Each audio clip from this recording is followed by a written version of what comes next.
First of all, I would like to thank a lot for the opportunity to return to the land of Israel.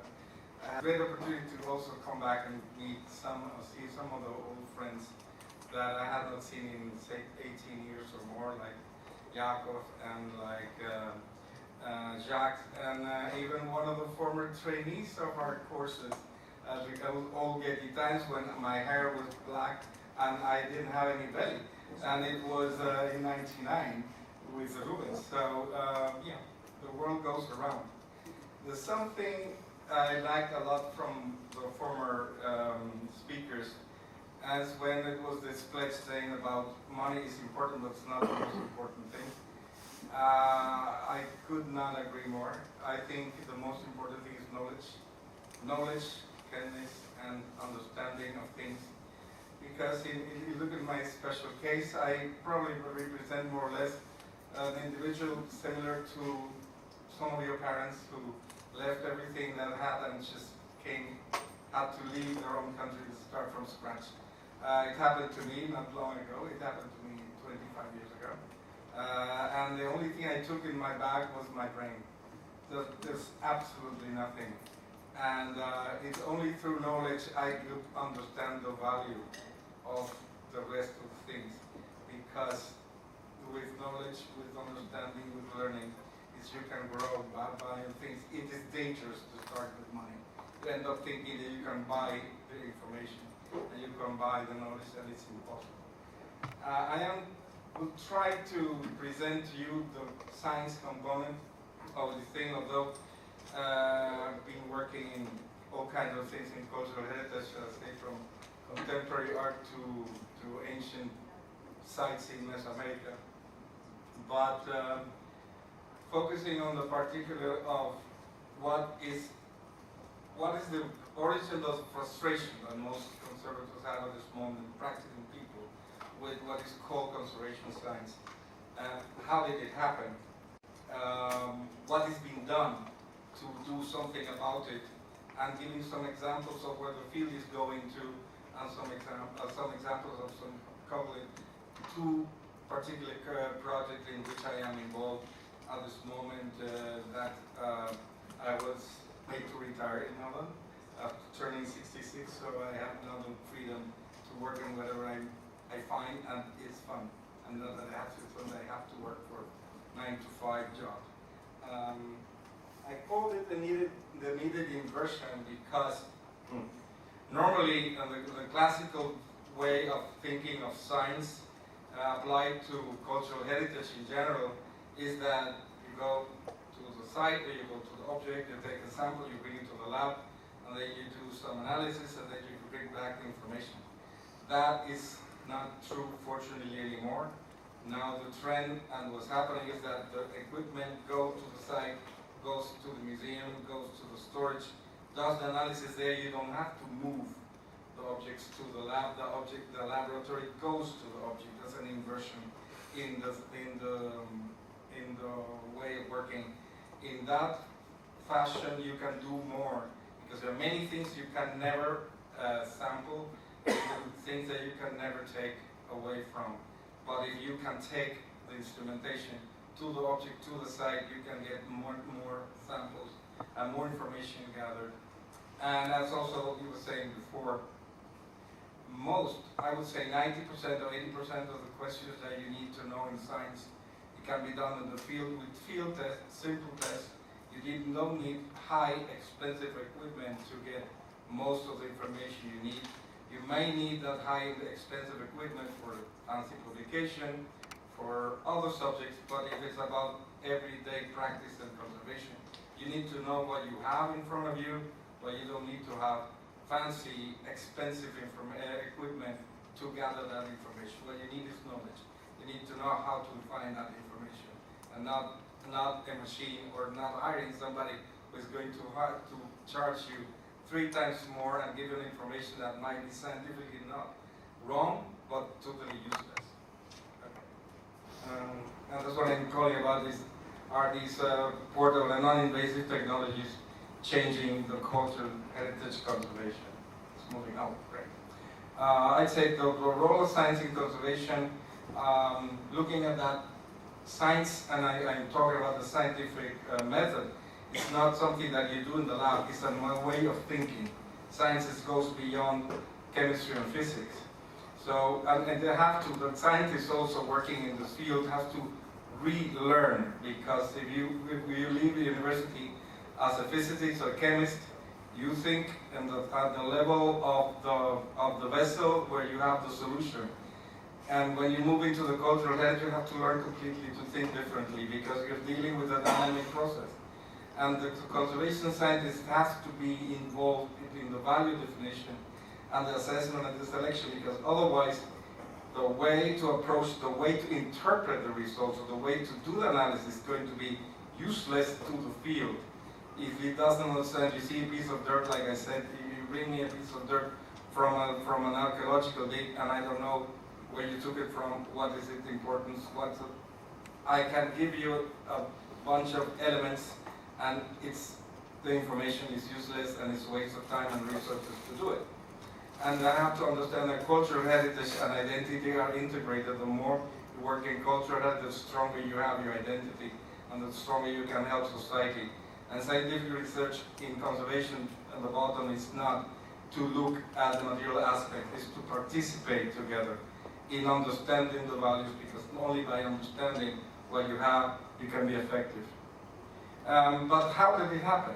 When did science start to play a role in the field of cultural heritage? Well, actually it was early in the 18th century in Europe, where through the Industrial Revolution, already in the 18th century, beginning of 19th century, certain groups of Davy, Faraday, Weber in Germany started to test. The chemistry was being born at the end of the 18th century. So they started to play around with objects that were discovered. At that time, Herculaneum and Pompeii were suddenly undug by the mid-18th century. So all those objects came, and everybody, of course, Humphrey Davy was very crazy about analyzing the pigment scene from Pompeii, because that was fancy, and that was the common thing. That's the first experiences that people start to look with the incipient means of science into conservation. And then the second of the 19th century, the European expansion, imperial expansions, every country opens a museum because of prestige, and the Louvre has things, so everyone had to have an archaeological dig. Anybody had to be hunting for antiquities and bringing them to Europe, and all these big collections in Europe started. But what was the result of thinking, taking objects from the Middle East to cold and humid climates in Europe? Well, they start to fall apart.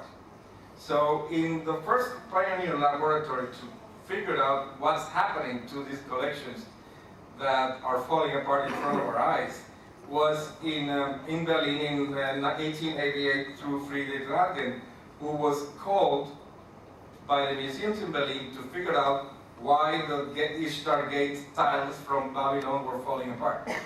And that's the beginning of really systematic research in the field. It was not to find out if this is made of pigment A or pigment B. It was to find out why is this thing breaking down and what can I do to hold it. So the beginning of science was conservation, was applied to help the field. It was not later on moved on into curiosity of what is it made of.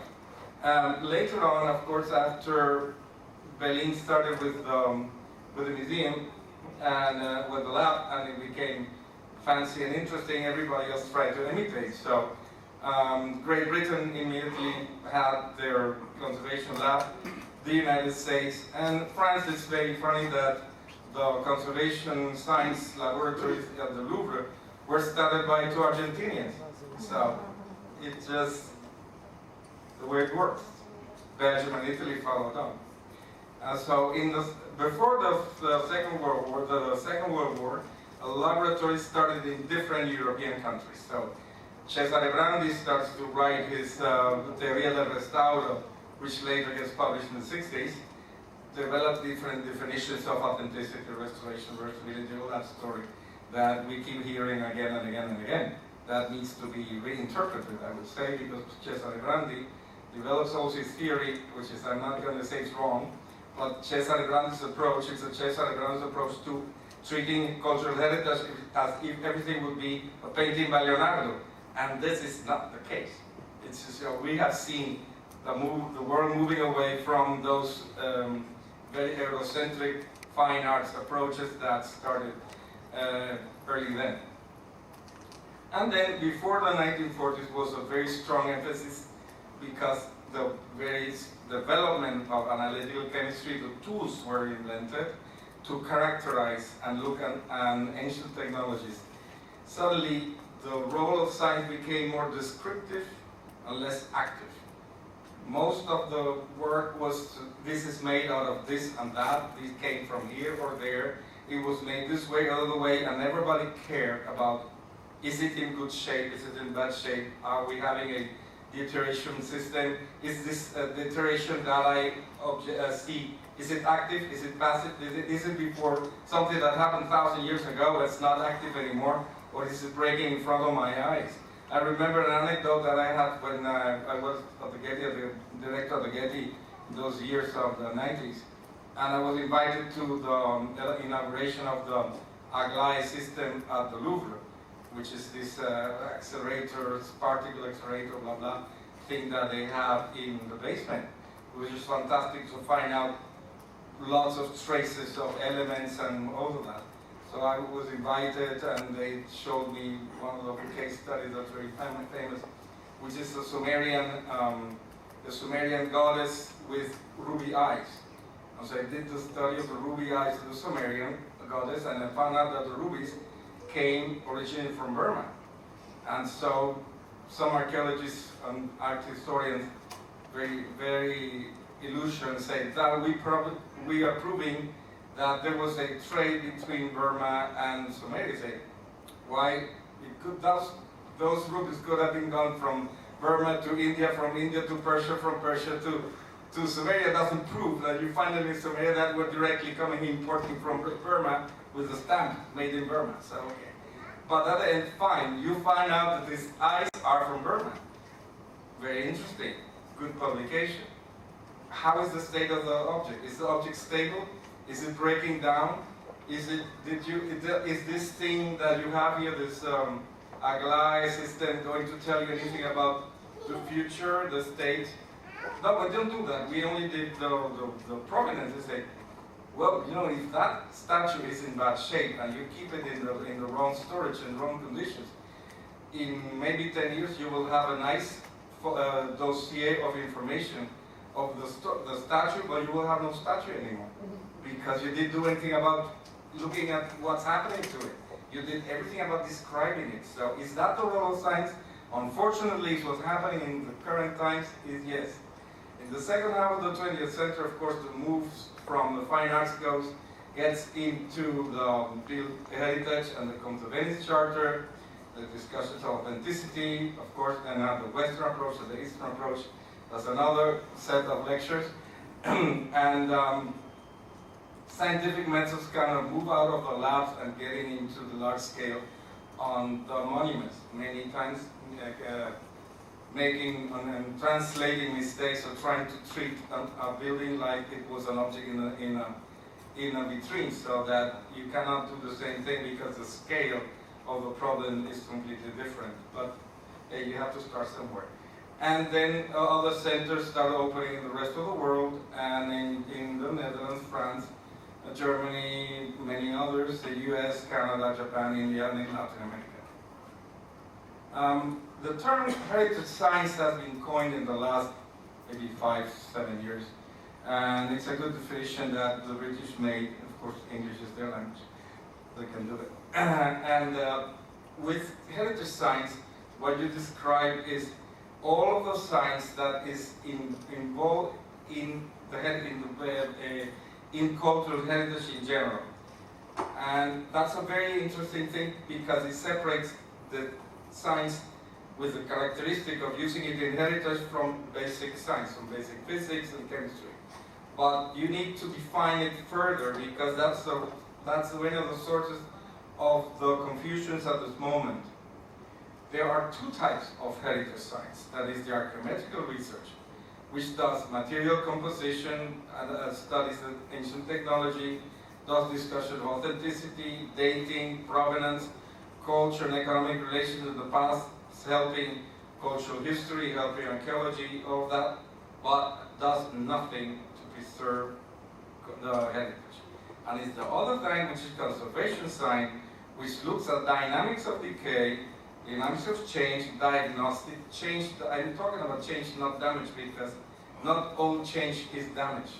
At the end, yeah, maybe, but we all change. I mean, I was 20 years ago when I was with Ruben in Peru with black hair and no belly, so there is a change, but so far damaged a little bit.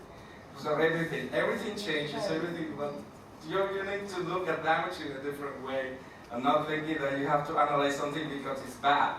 Change is not always something that you need to do something about it. I can do nothing about it anymore. So it does develop documentation technologies, how to document better things, because since things are going to change, you need to document them good. Well, because you cannot stop change. What you can is gather the information of it before it changes dramatically, and you can do nothing about it. And it's not a photograph, a color photograph. No, documentation is a profession, and it has very good techniques that you need to use and introduce. And conservation science deals with prevention and deals with developing of new restoration materials and techniques. That is the difference between archaeomedical research and conservation science.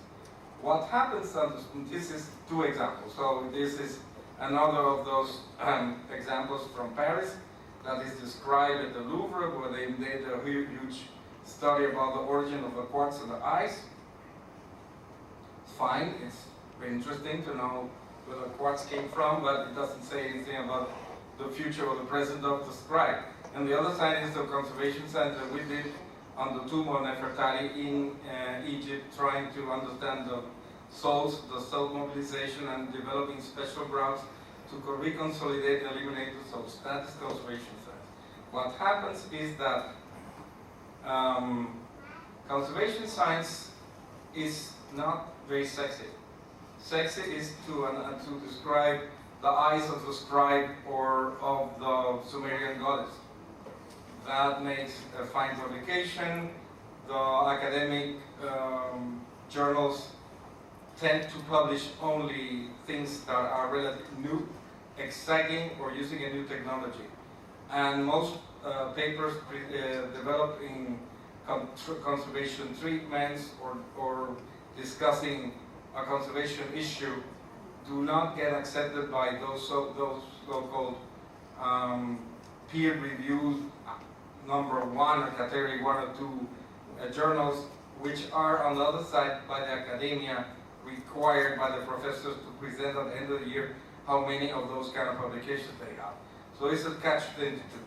The scientist, it's easier for a scientist to do a study of one object and describe it very thoroughly with one fancy object equipment and publish it and get it into one of those journals than invest maybe 3 years in doing some research about conservation science or something and then end up with 3 years no publication and all of these journals are accepting it. So what has happened is at the end, the result is that people use the name conservation even though they're publishing descriptive papers, because conservation is a nice word. It ties to conservation of nature and all of that, so it's a catchy word. But actually, on the name of conservation science, a lot of things are being published and done which have nothing to do with conservation. Have lots to do with scientific description of materials, which is not wrong, but it's not conservation science. You keep calling the same thing, end up in the frustration that the people working in the practice, they end up looking at, conservators don't follow the publications because most of them, they think it doesn't help me, it's very nice, but it doesn't say anything about what I should do, doesn't give me any help. in moving forward. So there is a divorce between those claiming to do conservation science and those in the field needing the answers from science and not finding it in the literature. The literature is becoming useless. So the solution in the world is not to lament, because lamenting doesn't give you anything. I have the privilege to be together with Rana at the council in ICROM for some years, and the decision was to make a forum on the present and the future of conservation science. So it took 4 years of fight and throwing on ICROM until we got the forum to happen. This is just a little bit of saying that something is being done to try to move into that. The question was to discuss strategic thinking about the relevance and impact on conservation science. They were small discussion groups. They were not only scientists, because it would be absolutely a waste of time. We're conservators, educators, site managers, scientists from all regions of the world discussing together what is the impact on conservation science and is it worth helping or not. So we've had 80 plus people from 25 countries, and it was done through Twitter. People could ask questions. So it was in total, we had more than 1,800 people participating during the 3 days of the forum. The conclusions were, like some of us said, but it was agreed by the whole group, that the science has to be solution-oriented, strategic, has to provide evidence of the benefits of heritage conservation, and it has to develop a strategy, gather data, share knowledge, and communicate.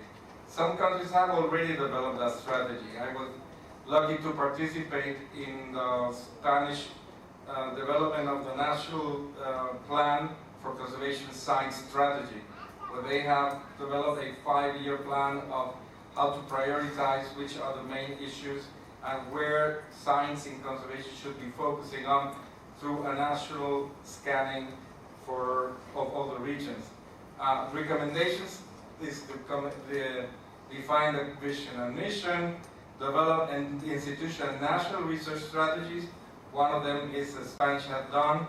And something very important is to provide evidence of the benefit of heritage conservation. Because unless you provide economic benefit and tools to how to measure that by investing in heritage, you provide a benefit, an economic benefit, it's very difficult to get those managers and politicians to give you funding to work in this field, because they don't, and we have not been able to develop the tools to measure and say, so much invested in this site becomes so much in return in the economics of the for society, for the environment, for the town, whatever you're doing. We know that it improves the economy, but we have no tools to develop. That's something that needs to happen, working together with economists in a discussion, try to develop those tools to measure impact. What's the current state of conservation science? Well, in the beginning of the 90s, it was way back, the Getty, who started the whole concept of preventive conservation. It was a time when people started to discuss, in the beginning of the 90s, about acid rain, about pollution, and all that, which we increased into looking into indoor-generated pollution, because until then it was considered only the pollution coming from outside. So we got into the issue about pollution generated by the wrong materials in display cases, the wrong materials inside buildings in general, like floors, by all of that, and then develop a way to control those pollutants from outside, from inside, look at the materials compatibility, looking at indoor and outdoor microenvironments and biodeterioration, and so establishing of guiding parameters of relative humidity, temperature, and light. So that is something, that's a trend that happened in the Getty. They started in 92, 93, and now the whole world does preventive conservation. Fine, but that somebody had to start it.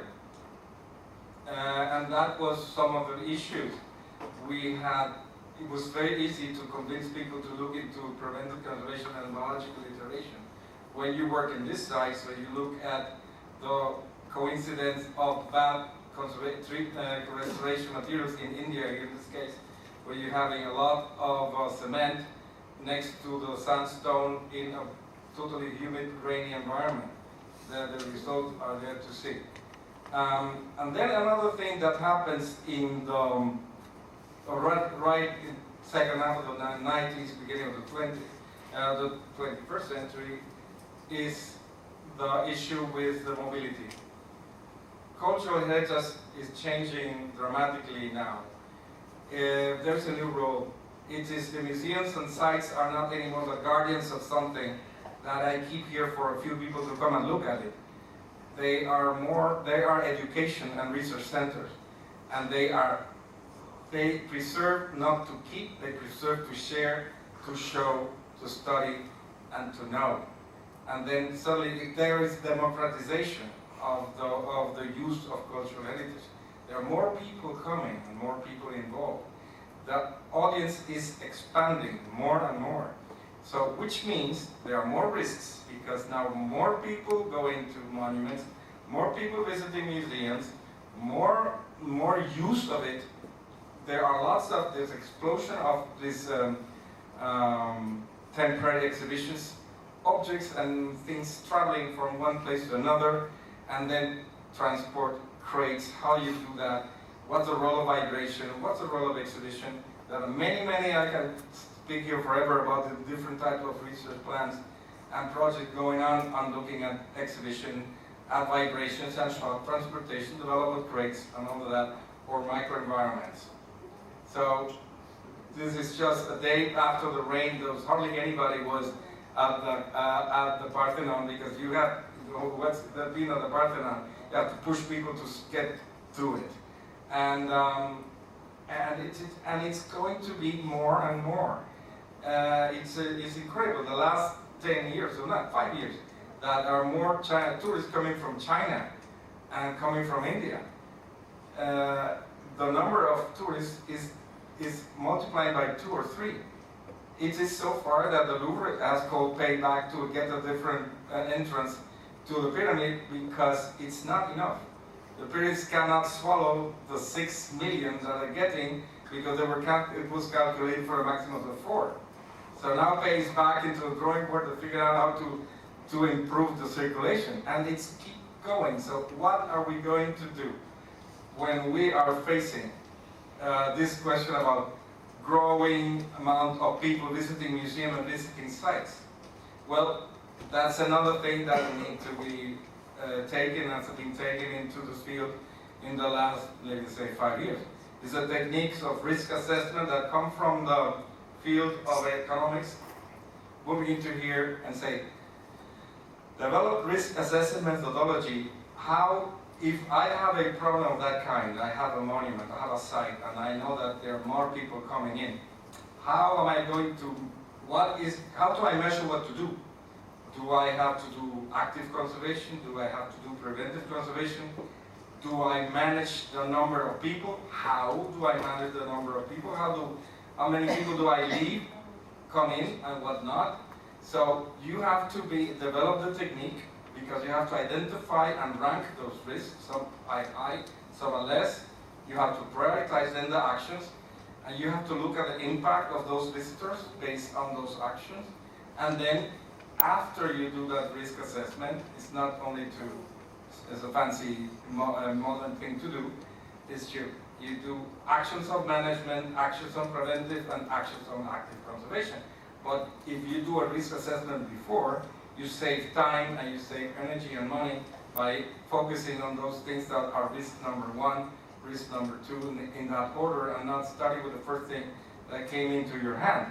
I remember we did in one of those very early examples of impact of visitation in the year 97, we did a study of the impact of visitation of the tomb of Nefertari in Egypt, and calculating CO2, humidity taken in by visitors in closed spaces and all that.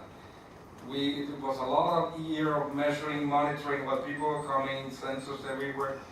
So we did a calculation and we said to the Egyptian authorities, you cannot get more than 40 people in every 2 hours, and then you need to leave the tomb empty to recover, and then 1 hour to open it back. And the moment they get it, move out of there, they let everybody who pays go in. So, well, hey, well, it's their heritage, not mine. But at least the techniques and the thinking and the ways of doing it are there. So it can be done. We are planning to do something similar after 20 years maybe in Honduras, because they have, in those pyramids, they have tunnels that they want to open to the public. At this time, we have a little more freedom of making decisions of people going in and out than it was in Egypt. So, because in the case of risk assessment, you need to know that the most important thing in the case of cultural heritage is accessibility. Cultural heritage, you invest in preventing it because it has to be accessible. If you invest in cultural heritage and you keep it in the safe, it's throwing away money. It's not understanding why cultural heritage has a value. The main value of cultural heritage is to be shared by everybody. And then you have the triangle. You have to do a balance between the use, the conservation, and the development of the site, keeping in mind that the main goal is the accessibility. And that is what is going to conform the cultural value of your actions in the future. So this is an example that we did in 2004 or 5, something like that. And we brought in the people doing risk assessment of collections into a historic house in Holland, in Amsterdam, and we asked them to do a study not only of the collection, but because the collection is in a historic building, to do the study of the risk assessment with the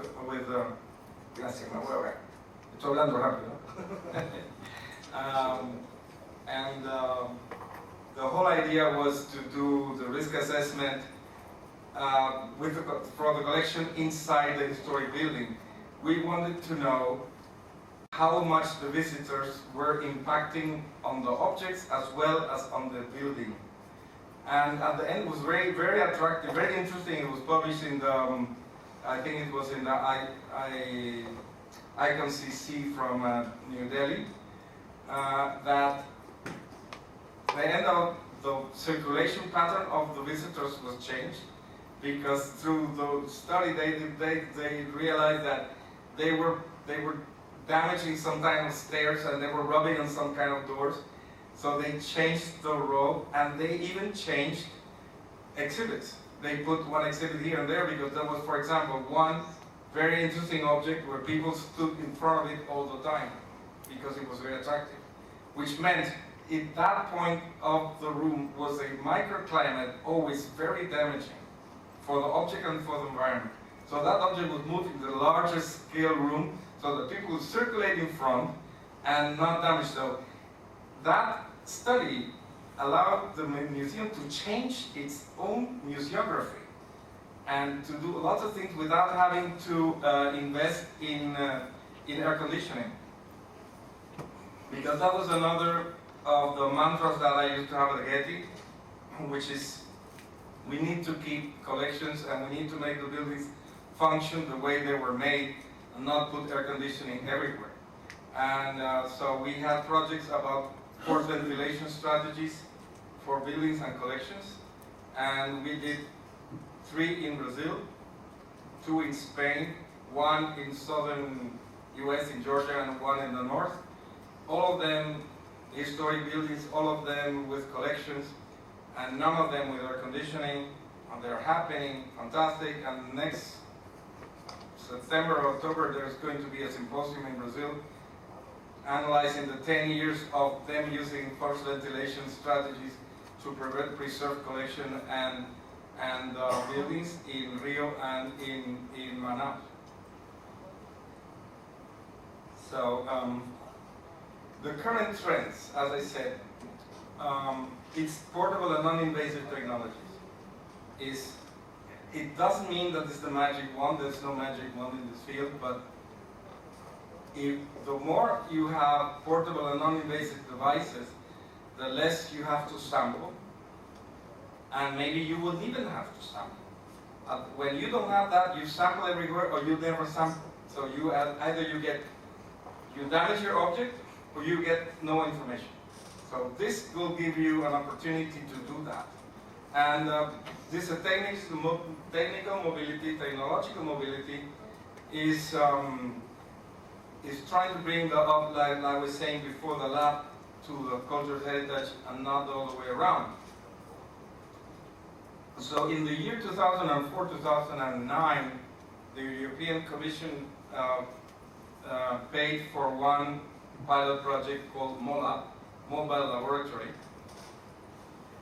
That had this little van, was moving throughout many countries in Europe. This is the type of equipment that was in the original MOLAB. All of those things portable, all of those things inside the van. And all of those things went to the sites, and nothing had to be sampled. And so these are different types of equipment.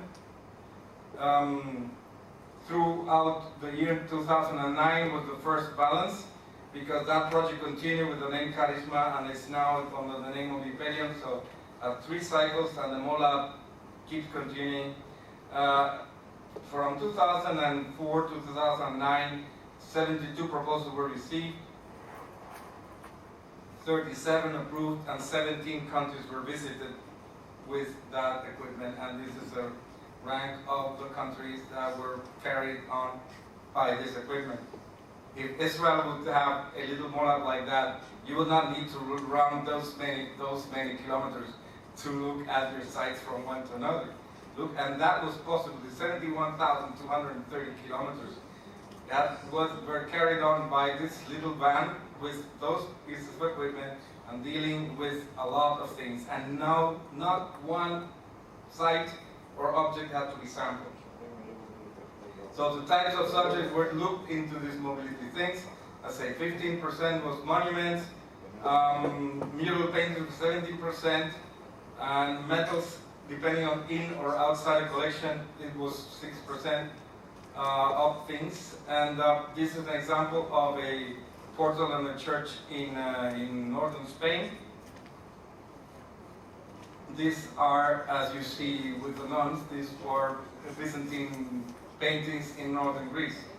And all of that was covered with a portable unit of non-invasive equipment. Commercial technologies are also there. I am bringing 2, not because I make work for these people, I wish they would give me any money on that. It's just telling you that those things exist and nothing needs to be invented. Just because there are so many in the market, you have to look at them and test them before you decide going to one or another. These 2 I have worked with, and I know how they function. So that's why I'm bringing them. One is this from Brescia, from Italy. It's a portable materials laboratory. It's called IBIX. This is the whole lab. This bag. As you see, we're working in a field. We're doing an analysis of mortars, salt, plaster, the conductivity, drilling of humidity inside the walls, using that little bag with a little computer that's connected to the bag. It was tested there in Chalice in northern France, and it works perfectly. It's just one little suitcase. And you don't need to take a sample to find how much humidity you have, because when you bring it to the lab, it's already dry. Or to find out the salts in the lab, you can do the salt analysis inside. You take it and do it right there. You don't need to do a humidity test in the lab. You do it in the field. We're using these things. So those tools exist and can help you a lot. Help you with time, the energy, and the money. You don't need to send out anywhere else. And another thing that are very useful How much it costs? I don't know, I don't sell it. I don't work for Brescia, I wish. Sorry. No, exactly. I don't know. Unfortunately. Fortunately, I don't know anything about money. I'm not selling them. But you're in Israel, that is very important. But I know about the things. I can tell you the name and you call it and figure it out. And then this XRF, which is another tool that's very practical. And I've been talking about the importance and the usefulness of portable XRF, but there are three different things. This is a portable, this is transportable, and this is a scanning. And those three are from Bruker. I'm giving the example of Bruker because A are the most sold, B are the ones that I've seen working better. I've seen many brands out there, none of them with the same capacity of the Bruker equipment. I give some examples. This the tracer, the handheld that's been used, as you see here, studying the statues of the Isle of Easter Island in the Pacific. Or that is the whole tracer, that is everything you have with a handheld. You have a power unit, you have the laptop, and the gun. Here are some examples. It was taken, as you see, it's really something that you can take in the field. It was done in Teotihuacan, it was done in Hong Kong, it was done in the National Gallery or in West Dean. Anywhere it is really portable. And it was done looking at the different tesserae and composition in that fountain in Herculano.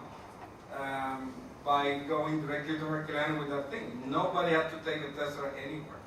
And another thing that you can do, because most people believe with a handheld equipment, you can only find out elements, you can go more than that. This is another example. Provenance in Mesoamerican ceramics.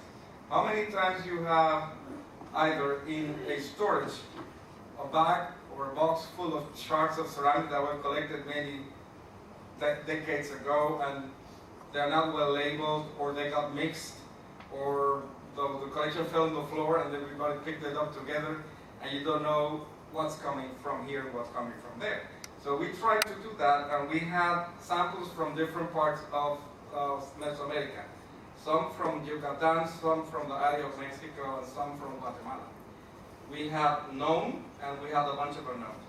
Through a very simple study, using the tracer, like that gun, we were able to do, as this is very simplified, but we were able to identify, as you see in the color, which element ratios were coming from the Petén in Guatemala, from the Anáhuac Central Mexico, from Yucatan, from anywhere.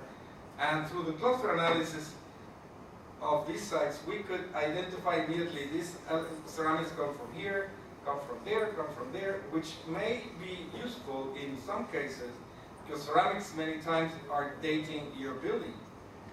Can tell you in many cases, this origin, this ceramic is coming from a clay taken from here, clay taken from there. So if you know the origin of the clay, you may know some trade issues related to the site. And again, petrography can do it.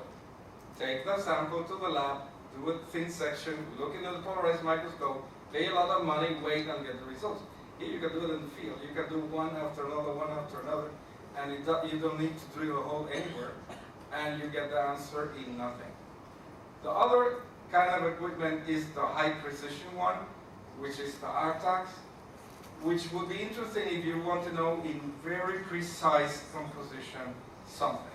And this was in Cologne, in Germany. They were trying to study the provenance and the composition of different gems in this the shrine of the three kings, because it was not clear if some things were minerals or were glass. And as you see here from the close, it can be done very close. It's a portable instrument, it's transportable, it's not that small. But here you're looking at more detail. So the instrument depends on your question. It's not because you have lots of money buy the Artax, because you're throwing away the money. If you're never involved in this kind of question, don't go for an Artax. Go for a handheld tracer. If you have to do this thing, then you need an Artax. So, and this is another thing that is based on the same technology, which is a scanning one. We have the same ARTAC system, but what you have is a very good easel that moves, so you can put there any object whatsoever, and you can do the scanning, identify the elements where they are, the distribution, and you can do all of that. So all of those things are possible, they're fast, and they absolutely don't require sampling, which makes you, and if you ever have to sample, you would know only one little area where the information was not enough. Compared in the case of the Mesoamerican ceramics with the tracer, what the handheld can do, and the ARTAX, as you see, is pretty much the same information, just that the ARTAX gives you higher signal, but for identifying origin of ceramics, the handheld will do it. And it's 1/10 of the price of an ARTAX. And this is just, at the end, some things that I'm involved now doing is in applied conservation science projects in 2 different sites. One is in Crete, based on developing workshops of introducing non-invasive portable technologies to the field. It's done with this fantastic institute in Heraklion called FORTH, which is in Europe, maybe the strongest institute in applied lasers. And we have developed 2 workshops. The first big workshop, last year was the test. This year was the first one. It takes 1 week to 10 days. And we take the students over there. It's continuing education. It's for people who already have conservation practice or are working on the PhD and they want to know what new technologies are there.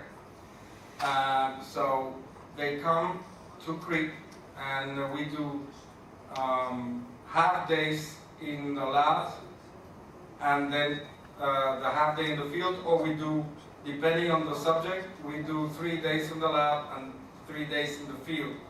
And the instrumentation, some of them is it gets discussion of the laser cleaning.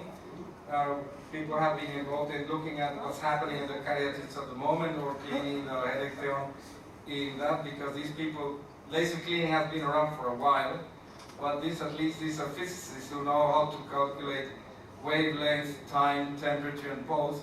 So there's a lot of commercial thing going on with laser and a lot of damage happening, because you need to know what you're doing, you need to make a good selection before you start. But this is something that the students get involved in understanding what laser cleaning can do for them, if that's something interesting or not. Another one would be the LIPS. LIPS, this laser-induced elemental analysis, which is a difference to X-ray fluorescence, or the portable that I've been seeing. LIPS can be done in a distance. X-ray fluorescence, you have to be very close to possible to the object. LIPS can be done with a good proper device, even at 10 meters distance. And LIPS can identify you light elements, while X-ray fluorescence cannot go lower than zinc or sodium or something like that. LIPS it's a micro-destructive. Micro-destructive, and it makes a crater of some nanometers of width. You can find the crater with a microscope, otherwise you will not find it. And because it is a crater, you can do in-depth analysis. You have to have several layers. By calculating how many shots you do, you can go deeper and deeper and you get different signals. And LIPS is totally portable, and it's something that is being used in those workshops. And the other one is a mobile Raman, which is very important. This is doing aminoid paintings that were on the floor at the museum in Heraklion, but they could not be of a wall anywhere. And Raman gives you information on inorganics as well as some organics. And I'm talking about really trace information of pigments and stuff like that. Because it's not the same thing. If you get an LIPS or you get an XRF, you know it's copper or you know it's iron. but you don't know if it's a copper carbonate or it's a copper silicate. You don't know if it's an iron oxide or another thing. And depending on that, it's the kind of pigment. Copper oxalate, the copper silicate can be Egyptian blue, and copper carbonate is malachite. And with that information, you can completely different conclusion of what to do. Malachite is very sensitive to treatment. Egyptian blue, you can shoot it, it's still there. So another technique that I think is very interesting is the holographic interferometry. You do two holograms. You project the holograms to the wall. It can be 10 meters high, different distance. It's not anymore. Let's see if I have a hole in the wall, and maybe if the hole was too big, I don't have the painting anymore. It's not that anymore tapping. This thing, through the holograms, you project the hologram on the surface, and then the surface gets heated up by a lamp, and through the changes in the vibration, through the heat transmission, it can tell you behind the wall, behind the surface, if there's a crack, is there a void, how big it is, and where it is. So we were using that in these wall paintings at the church in Greece. So identifying the voids, and I say it's again a non-invasive part of the instrument. You don't need the scaffolding to go up there and tap. You can do it from the floor. And another is that iris, which is a multispectral camera, will give you an image of the surface in all the wavelengths, from the UV to the infrared. And you combine that and you can get different type of information based on the wavelength and the signal you get. This is, I'm telling you because I think this workshop might be interesting to any of you, either to participate in the Greek workshops or to invite the Greek to come here with some of the equipment and do the workshop in Israel, or maybe a combination of both. Because it would be interesting for some to participate in the workshops in Heraklion, which is not that far away, and see that. But also, if somebody goes and sees that it's interesting for a larger group in Israel, get those people over here, because you can get more people participating if you have that workshop here than if you have to transport everybody there. So it's something to think about. And another thing is the work that project that is in Copan, a project that I started ages ago with Biura Solar, and it was mixed when we both left together. But somehow it came out of the ashes like the phoenix, because it got funding from the Banco of Santander in Spain and Harvard. So in this case, what we're developing is three different approaches. One is an innovative shelter, because I will show you the current shelter is miserably bad. To do a better shelter for the Copan size. Another thing, a modular lab. We are, somebody calling here. Okay. It's in Hebrew, so I cannot. I say there's a modular site, field lab, that we have done in order to prepare a small laboratory that goes into a site and can be constructed in a site to support the first aid of what you find.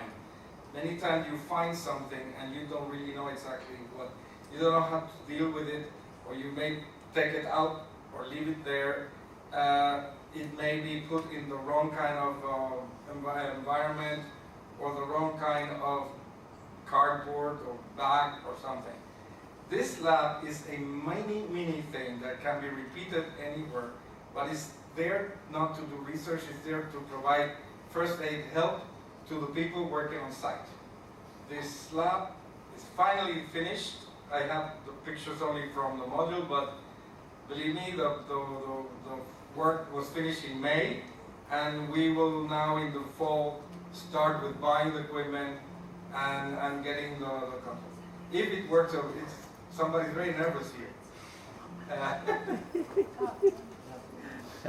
Made some emergency, I don't know. Okay, I don't want to cover any emergency. And then what's important about this lab is that it is such a simple thing, and it doesn't need to have scientists working on it. It can be, it's so simple what is going to be used there that can be done by anybody working in the site. And it can be reproduced. So idea is to reproduce it in the whole Mesoamerican area. The lab is finished in Copan in Honduras, but the plan is to make 2 or 3 modules of that in the future, one in Tikal in Guatemala, another one or 2 in Mexico. And training. Train the people in using the portable lab and using the developing of new shelters and all of that.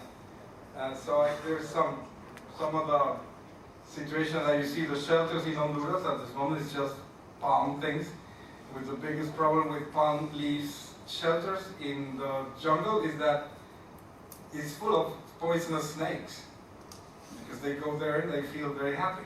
So when the tourist goes and look at that, it maybe end up having a snake on its head. So it's not a good idea to have poisonous snakes in the roof. So just look for something different. And the other one is, in this case, you see this huge tarp. It's covering the largest hieroglyphic text in Mesoamerica. But it's hot like hell under that tarp. So we worked with a very well-known Italian designer to look into it. This here is a module of what he designed. We did this 1:1 scale, 1:10 scale, to test the shelter. Wow. It's much nicer. It's very light. It lets the air go in and out, and it protects that. And it's done with very light materials. We're very hopeful that, of course, that this is the first model. Now we figured out that the elements should be a little longer because the rain came from the side. But that's why you do a first model and test it. So these are different things that are happening in Copan. And the third is the module lab. Is to support archaeological work, to provide first aid, and to train personnel in the site. So this is the design that we did, a space where you can have a space of discussion, a space to train people, and a little space for do the lab work. This is the kind of equipment that we propose. It's nothing else like a microscope, a scale, something to heat up, a heat plates, and a full wood in order you're using some solvents. Nothing else. And this is the distribution, the site distribution. As I finished, this is a drawing, but the final product is the same thing.